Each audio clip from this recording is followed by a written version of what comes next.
प्रधान जी हैं हमारे साथ और इनसे जानेंगे क्या समीकरण बन रहा है इस विधानसभा पर खैर में। तो जानते हैं, आरबीसी इंडिया टीवी में आपका स्वागत है। जी, इस टाइम तो ऐसा लग रहा है कि त्रिकोणीय मुकाबला होगा। वैसे टक्कर बीजेपी और बसपा की रहेगी। जाटव 70,000 वोट है जाटव, और जाटव 60,000 के आसपास तो हाथी पे मानो, और बीजेपी वाला बीजेपी पे वोट मानो। तो इसलिए हमारी बसपा की टक्कर और बीजेपी की टक्कर रहेगी खैर विधानसभा। इस आधार से कह रहे हो आप बीएसपी की टक्कर रहेगी बीजेपी से, और यहाँ पर उत्तर प्रदेश की बात कर लें, वहाँ पर एक भी विधायक नहीं है बीएसपी का। अरे, इस टाइम तो नहीं था, लेकिन आप देखना 2027 में या 2027 में चेंजिंग होगी। इस टाइम विधायक नहीं है, कोई बात नहीं है, लेकिन हम जाटा प्रतिशत जो वोट है वो बीएसपी पे ही पड़ता है। जितना जैसे हर विधानसभा पे 50,000 या 1 लाख वोट हो, उसमें 90% वोट पड़ता है हाथी पे।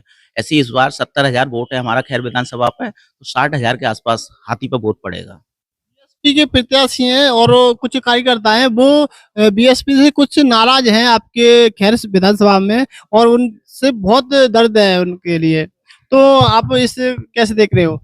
नहीं, कोई नाराज नहीं है, सब लोग एक साथ हो जाएंगे। 20 तारीख का चुनाव है, 19 तारीख को हम सब लोग एक हो जाएंगे। 20 तारीख को हाथी पे वोट पड़ेगी सब लोगों की। आंकड़े बताइए आप।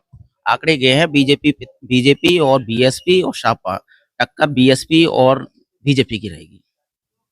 केतली का क्या होगा, आजाद समाज पार्टी का? अभी नए हैं, अभी नई जुड़ रहे हैं, लेकिन जाटा समाज में से हैं। 2-4% वोट जा सकता है, लेकिन ऐसा कुछ नहीं है, सब 95% वोट हाथी पे पड़ेगा। प्रत्याशी के चेहरे से मिलेंगे वोट या चंद्रशेखर आजाद से मिलेंगे? चंद्रशेखर जी आजादी बड़े भाई हैं हमारे, लेकिन लगता है 2-4% जो नए नए लड़के हैं उनका क्रेज है आजादी की तरफ, लेकिन जो वैसी वोट है हाथी वाली, वो हाथी पे ही पड़ेगी। माना जाता है आप पहले चुनाव लड़ चुके हैं, आपको सगरा सबीकरण मालूम है कितने जाटव है, क्या वोट होगा? हमारे चंडोस में 1800 जाटा में मेरे को 1460 वोट मिले, तो लगा लो, आप प्रतिशत लगा सकते हैं।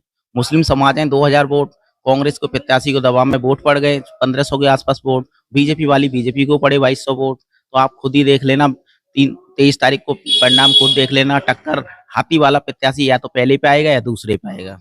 ये एलजी प्रत्याशी क्या कह रहा है, केतली जा रही है? नहीं, वाल्मीकि समाज 200-250 वोट है, खुद आप देख लेना चंडोस का रिजल्ट। बीजेपी फर्स्ट पे होगी, सेकंड पे ना साइकिल होगी, तीसरे पे हाथी होगा। खुद वोटों का एवरेज लगा लेना चंडोस। ऐसा ऐसा माना जा रहा है जो बीएसपी से पहले लड़ी थी चारुकेन, अब वो बड़े खुल के आ गई है मैदान में और वो निकलने का दावा कर रहे हैं। नहीं नहीं नहीं, ऐसा कोई कुछ नहीं है। अगर बीएसपी से अगर चारूकैन हमारी बहन है, अगर वो बीएसपी से अगर लड़ती तो इस बार विधायक बन जाती। मुझे लग रहा है मुस्लिम समाज वोट है, अगर उनको मेहनत करनी चाहिए जाट समाज पे।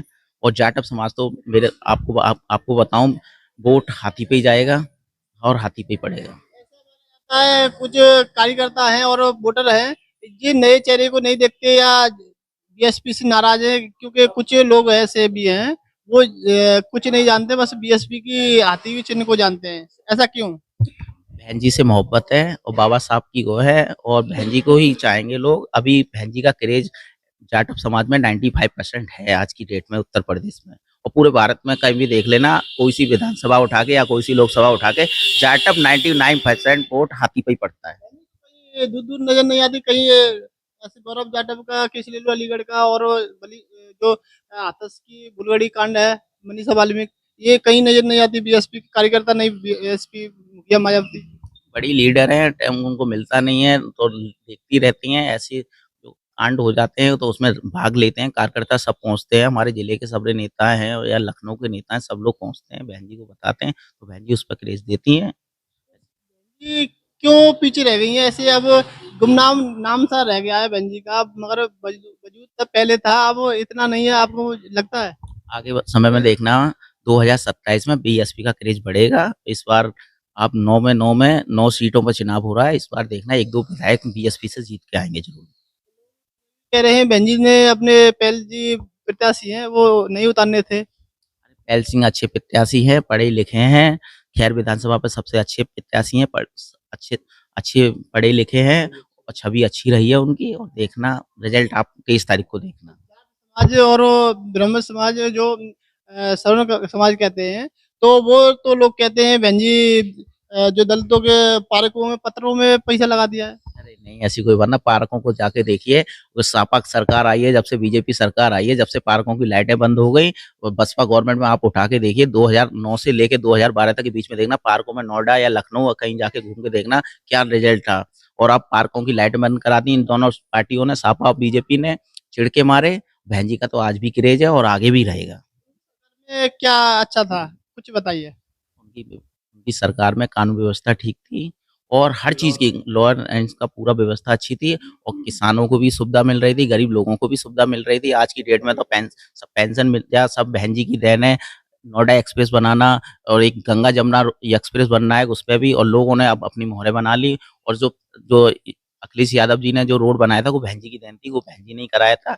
और जेवर एयरपोर्ट जो बन रहा है कि बहन जी की देन है, 2011 में बहन जी ने ही प्रस्ताव किया था इसका।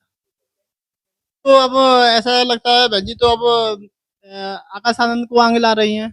हाँ, आकाश भाई भी आगे आ रहे हैं, देखना 2027 में बहन जी आएंगी एक बार फिर। चेहरे के रूप में जो चंद्रशेखर आजाद जी हैं उनको छोटे ऐरा गैरा बताते हैं, तो इस पे क्या कहना है? नहीं भैया, वो बड़े भाई हैं हमारे, हमने आप इस बात पे हम वो नहीं कर सकते।